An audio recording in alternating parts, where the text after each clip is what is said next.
Naam, wakati taratibu pale zinaendelea, ndugu zangu, swala yetu ya swala ya dhuhuri tutaswali hapa hapa, lakini kule nyuma kule kumeandaliwa maji.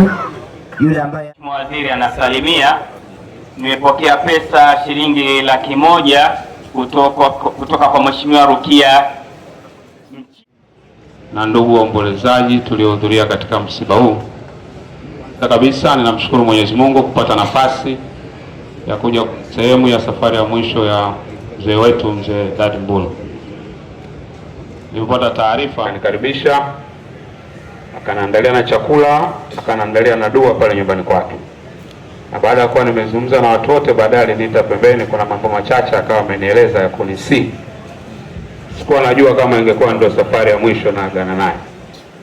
Na Jumamosi iliyopita alimpigia simu, akanambia kuna kanzu uliniletea, mengi nimeyasikia na mengi nayajua, ninakusii sana uwe na moyo wa kusamehe. Samehe waliokosea, lakini pia watumikie watu wote bila ubaguzi. Jambo la tatu kumhusu mzee Mbulu ambao ni muhimu, nilisema alikuwa ni mzee mwenye shukrani sana. Ukimfanyia jambo lolote, haijalishi ni dogo kiasi gani, anaweza akakutafuta ukafikiri kuna dharura. Kuna siku moja nakumbuka nilikuwa niko bungeni, akanitafuta, bahati mbaya nikawa nimeshindwa kupokea simu yake, akampigia katibu wangu, akampigia na baba yangu, akasema mwambie namtafuta mwanangu. Nilipomrudia akaambia nimekupigia tu nikushukuru kile ulichonitumia, sikuwa na jambo jipya. Alikuwa ni mtu anayethamini hata kitu kidogo ambacho unaweza kumfanyia. Leo tunapompeleka katika safari yake ya mwisho, Mimi kama kijana niliyechipukia, ninayekuwa katika uongozi, ninajifunza mengi sana. Najifunza kupitia maisha yake, lakini pia najifunza kupitia umati huu ambao leo umekusanyika hapa. Unaonyesha moyo mzuri ambao amekuwa nao. Natambua salamu za wabunge wengine zimetolewa kupitia kwa Mheshimiwa Arif na wameshawasilisha michango yao, lakini mimi kama bunge wa Mtwara mjini, lakini pia mwanao takabidhi rambirambi yangu ya shilingi milioni 1 kama sehemu pia ya kuendelea kushirikiana katika hili.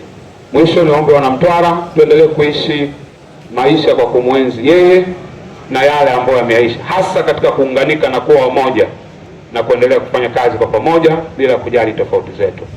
Nashukuru sana. Asante.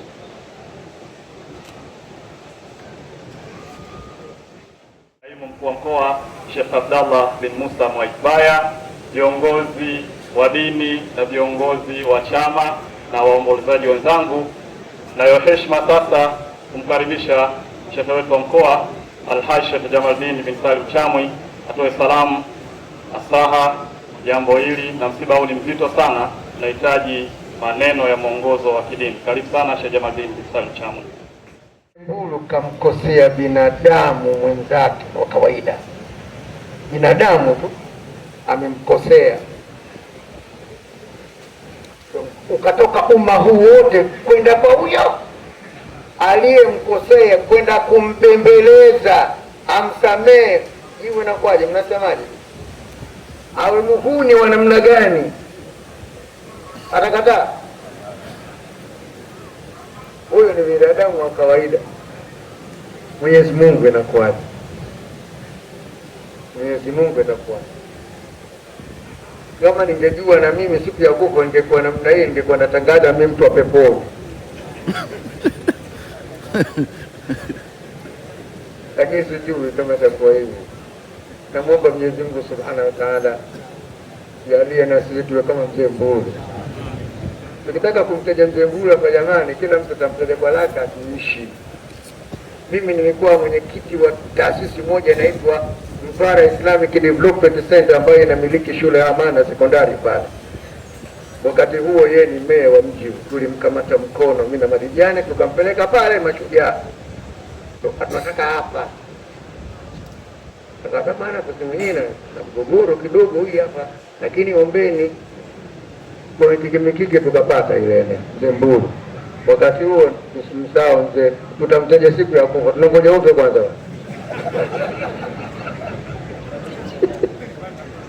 Mnagoja mzee Mpema alimsimamisha barabarani waziri Kapuya ili kupata pale mpaka Kapuya weke saini, alimsimamisha barabarani. Mheshimiwa, nimekuja bwana, si watu wangu wale, mbona mniomba kidogo, mniomba nyingi. Huyo ndio mzee Mbulu, yani ule wanasiasa wake ule au kumbabaisha akawa mbali na dini yake, akiwa ndani ya siasa, akiwa ndani ya safari zake haikumbabaisha. Ndio maana unaona hivi, akisimama mtu wa chama atasema we, akisimama mtu wa serikali atasema we, akisimama mtu wa dini atasema sana. Mwenyezi Mungu amjalie kila la kheri. Tunamtarajia mema, sisi mashahidi.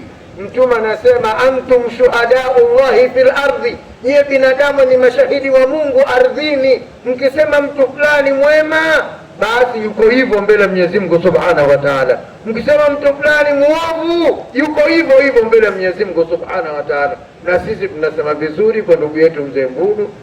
Mwenyezi Mungu amrehemu, amkufirie makosa yake. Tuna matarajio makubwa. Mungu wewe, tunakutumaini. Sisi hapa tamaa zetu kwako Mwenyezi Mungu huwezi kutuangusha. Tunapotumaini na kuomba iwe hivyo hivyo. Mrehemu, mpokee vizuri. Mimi naona kama tunamchelewesha hivi.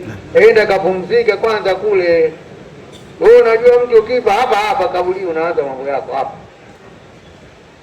Kabulini hapa.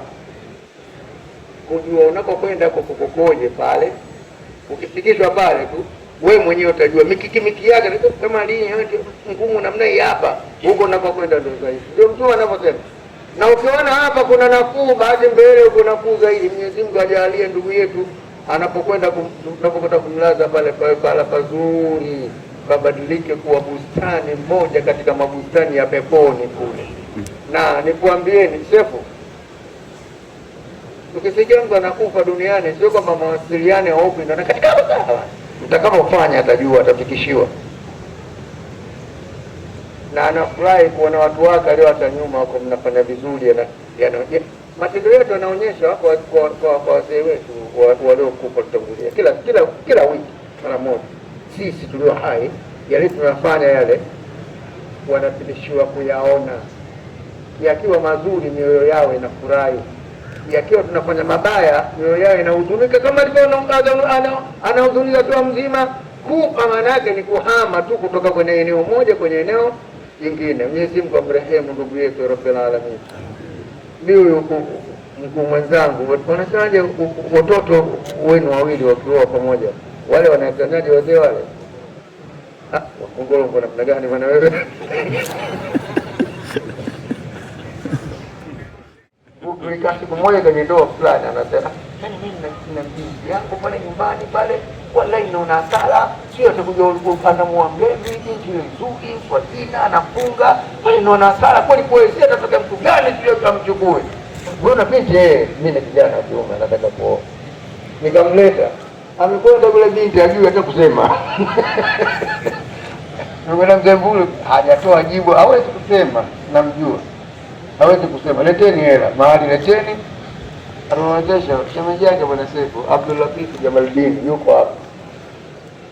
Namwambia jamaa yangu, mzee wangu mzee Mbulu, Mwenyezi Mungu amrehemu, na alikuwa ni mmoja katika wazee wa baraza. Mimi nilichagua wazee hapa wa baraza, hao wanaangalia tunakwendaje pale, tunapoharibu watuonyeshe, tukubalie dua zetu yale tunayotamania Mwenyezi Mungu ampe duniani na akhera. Duniani hapa wachungie familia yake, iwe watu wazuri, isiwe kutoka kwake ni sababu ya wao kusambaratika na kugombana.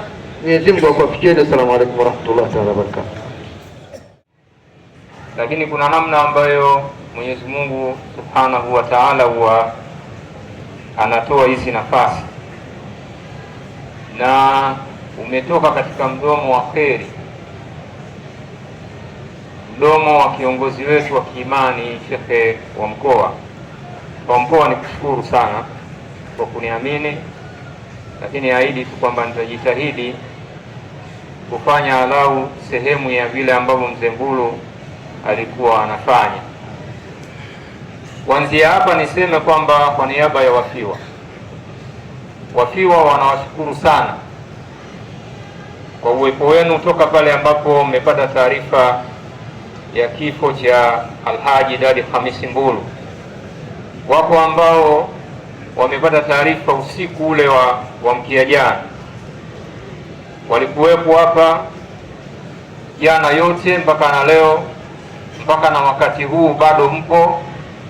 Tunawashukuru sana kwa niaba ya familia kwa uwepo wenu, na Mwenyezi Mungu ndo anajua namna ya kuwalipa.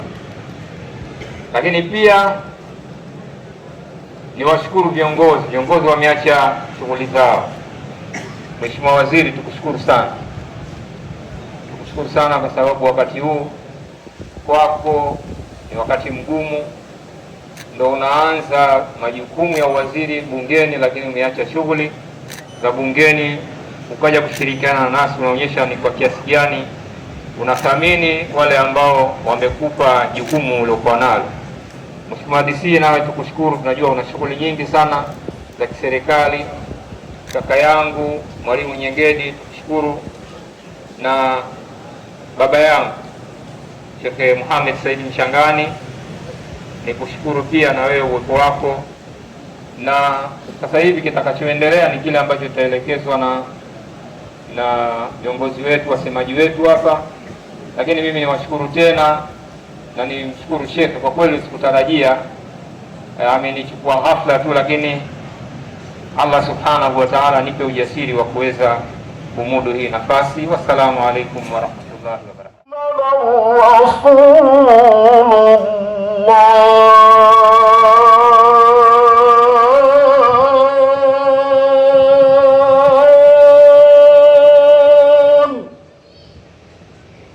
أشهد أن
Allahu akbar.